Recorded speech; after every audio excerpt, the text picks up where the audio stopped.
आज हरे कृष्णा भक्तों, आज हम एक बार फिर से आए हैं आपके पास महाशिवरात्रि व्रत कथा लेके। तो भक्तों, इस कथा को ध्यान से सुनना। बहुत मेहनत करी हूँ, शास्त्रों से निकाली हूँ। बहुत अच्छी कथा है।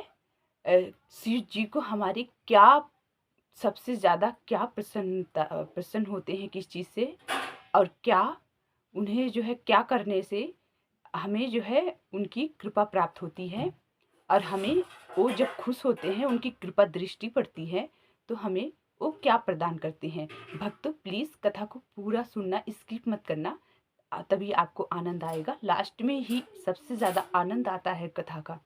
तो चलो भक्तों, हम लोग कथा करते हैं। जब फाल्गुन मास में कृष्ण पक्ष चतुर्दशी होती है तो वह महाशिवरात्रि मानी जाती है।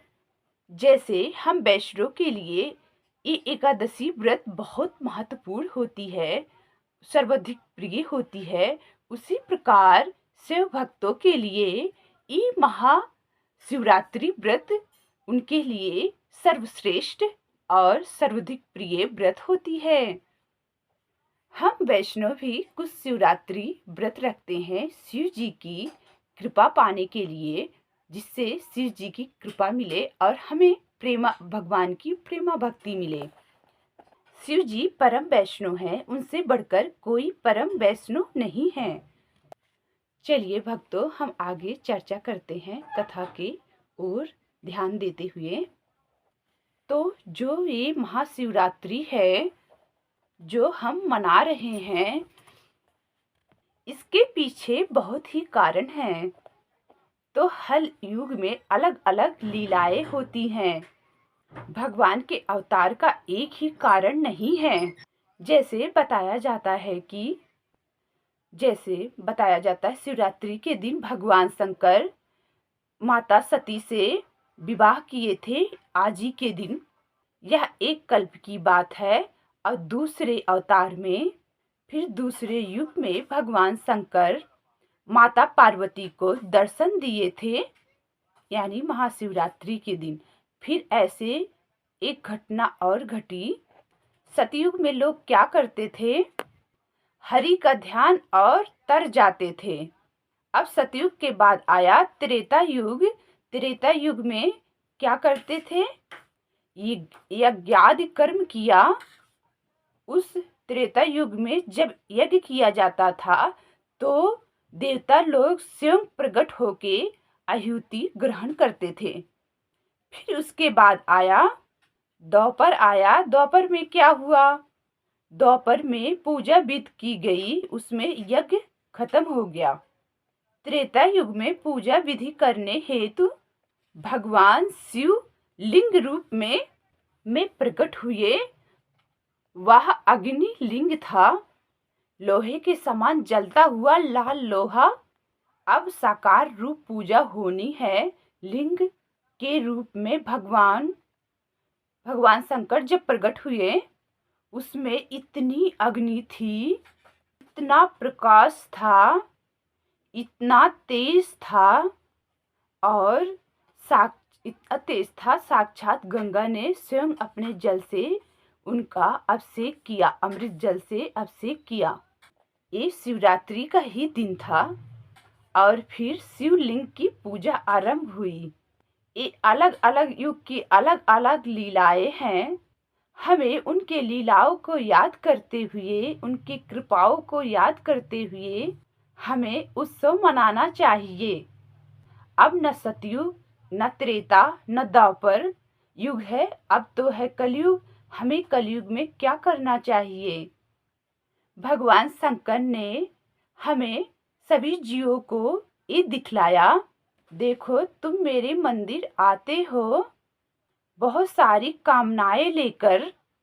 आज के दिन भगवान शंकर अवधधानी बनकर बैठते हैं, लेकिन आपकी सांसारिक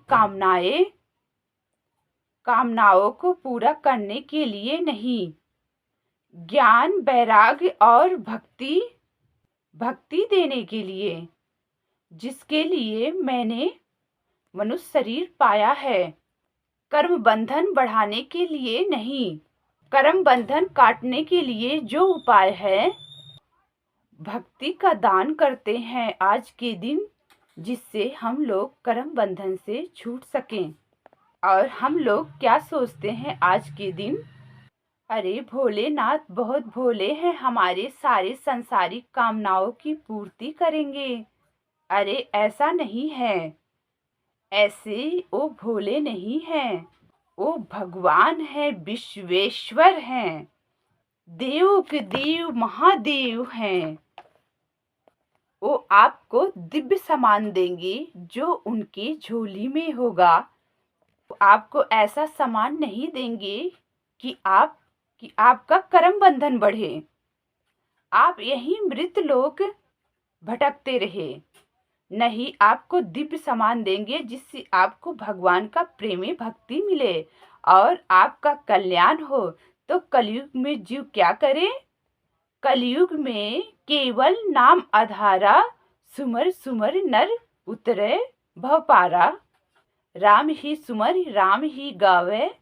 भगवान शंकर स्वयं दिखा रहे हैं हम लोगों को कि देखो कलयुग के जियो, मैं परम वैष्णव हूँ, मेरे से श्रेष्ठ कोई वैष्णव नहीं है। मैं क्या करता हूँ, मैं प्रतिक्षण भगवान राम नाम का जप करता हूँ। कौन से नाम का जप? राम राम राम राम नाम का जप करते हैं, क्योंकि उनको पता है यही एकमात्र नाम आधार है कल्याण का। और सभी जीवों को भी यही कह रहे हैं कि मेरे प्रिय भक्तों, मैं यही दूंगा जिससे आपका कल्याण हो। हर युग में जब जब भगवान का अवतार होता है, श्री राम श्री कृष्ण के, तो हर युग में भगवान शंकर की भी अवतार होता है। हर युग में वो आते हैं और नाम भगवान का लीला सबका रसास्वादन करते हैं। और सबसे मुख्य बात यह है, जिस पर भगवान शिव की कृपा दृष्टि पड़ जाती है, वो स्वयं श्री राधा कृष्ण की दर्शन करा देते हैं और श्री राधा कृष्ण की भक्ति प्रदान करते हैं। अब जिस जीव पर श्री कृष्ण की श्री शिव जी की कृपा दृष्टि पड़ जाती है, श्री राधा कृष्ण की अपार भक्ति प्रदान करते हैं। इसलिए भक्तों, हमें आज के दिन शिव जी से यही प्रार्थना करनी चाहिए कि हमारे पे भी कृपा दृष्टि करें और हमें भी श्री राधा कृष्ण की भक्ति प्रदान करें। इसलिए भक्तों, सबको करना चाहिए हरे कृष्ण कृष्ण कृष्ण हरे हरे, हरे राम राम राम हरे हरे। तो भक्तों, शिवरात्रि मनाइए, शिव जी की भक्ति करिए और शिव जी से यही प्रार्थना करिए कि जिस पे हमारा कल्याण हो, आप हमें वही प्रदान कीजिए।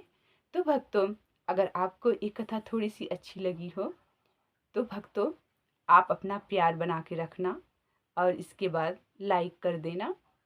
और इसके बाद ठीक है भक्तों, हरे कृष्णा कृष्ण कृष्ण हरे हरे, हरे राम राम राम हरे हरे, हरि हरि बोल।